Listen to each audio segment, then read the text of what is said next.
And many of them won't be interested until, as Jacques mentioned, they lose their jobs, they lose confidence in their elected leaders, and they lose their homes and their cars. Then they'll be looking for something else. But we'd like to have the information out there so they know a different direction to work towards. We really don't advocate government. We don't need government. When you think about it, what do they really do? They make laws because the system is inefficient. If you make goods and services available, you don't have to make laws that say don't steal, because anybody could have access to anything. So this is what we mean by getting at the root of the problem and eliminating the conditions where you need laws. You really don't need laws. Everybody's waiting for some messiah or some mythical figure or somebody else to take care of the problems, or looking towards government to solve the problems. They're causing the problems. It's really time that we take this on and talk about a new system and advocate this new positive direction. Our social system is very, very old, but today our technology is racing forward, but our social design hasn't kept up with our ability to produce abundance all over the world. And this is what we're advocating, to use science and technology and the methods of science applied to the social design to create abundance. And this is possible today. People think that this is idealistic, but it's certainly, to us, idealistic to think that if we can continue as we're doing, that things will come out any better and we'll get peace and harmony and justice. It just won't happen. So we look at the conditions that cause the problems and work on alternative to those conditions.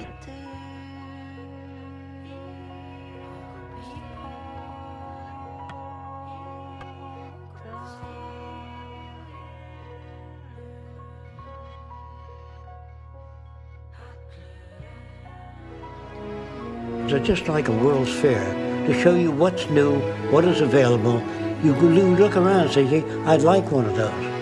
Or I can use that sort of thing in my kitchen, whatever it is. And then they always invite comment or something new comes up.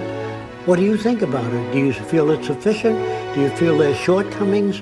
Enter into your computer your point of view regarding this. So you have a built-in democracy. You have a participatory culture where all people participate, and that is in a constant process so that people will know up to the minute what is coming out, what exists, what is available, what is not available. In other words, there'll be many bulletins and many publications and visualizations of what is needed. So all the world's people will be informed constantly of what we don't know, what is needed badly, and asking for suggestions and papers and ideas from everybody. I just want to say this to you, that all the marvels and wonders of technology can amount to nothing unless it elevates humans to their highest potential. This is the aim of the future by design.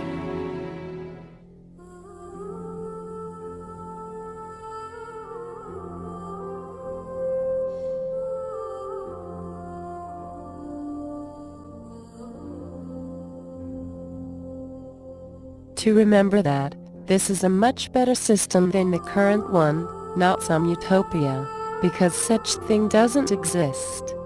Technology and discoveries are constantly moving, so you cannot have the best technology and the best system. Is a continuous process.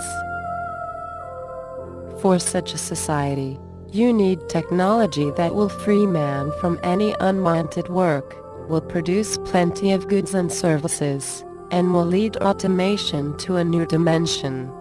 A society in which all share, no one owns anything. A society in which human beings use technology, this extension of themselves. A highly educated society, a society where information and technology will be accessible to all, without any submission. A society where no one will be in charge because will not need it.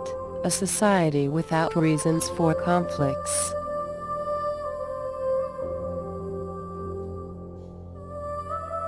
A society where you will feel like a human being, and the rest, technology, information, comfort, etc., will be only an extension of you.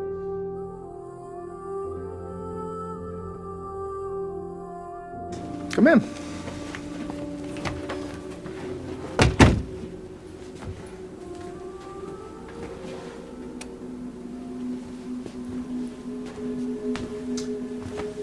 This is so much better. It's a lot like home.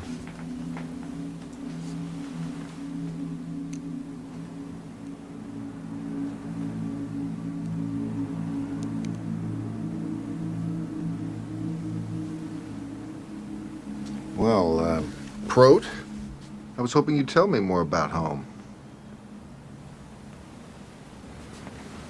Well, what would you like to know?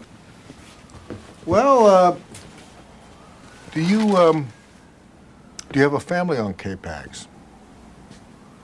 It doesn't work on K-Pax the same way it works here, Mark. On K-Pax, we don't have families in the way that you think of them. In fact, family would be a non sequitur on our planet, as it would on most others. In other words, you never knew your parents.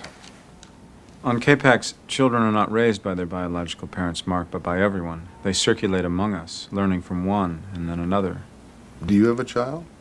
No. Do you have a wife waiting back for you on K-Pax? Mark. You are not really listening to what I'm saying to you, are you? We do not have marriage on K-Pax. There are no wives. There are no husbands. There are no families. I see. So, what about societal structure, government? No, there's no need for one. Well, you have no laws? No laws, no lawyers. How do you know right from wrong? Every being in the universe knows right from wrong, Mark. But what if someone did do something wrong, committed murder or a rape, how would you punish them? Let me tell you something, Mark. You humans, most of you, subscribe to this policy of an eye for an eye, a life for a life, which is known throughout the universe for its stupidity. Even your Buddha and your Christ had quite a different vision, but nobody's paid much attention to them, not even the Buddhists or the Christians. You humans, sometimes it's hard to imagine how you've made it this far.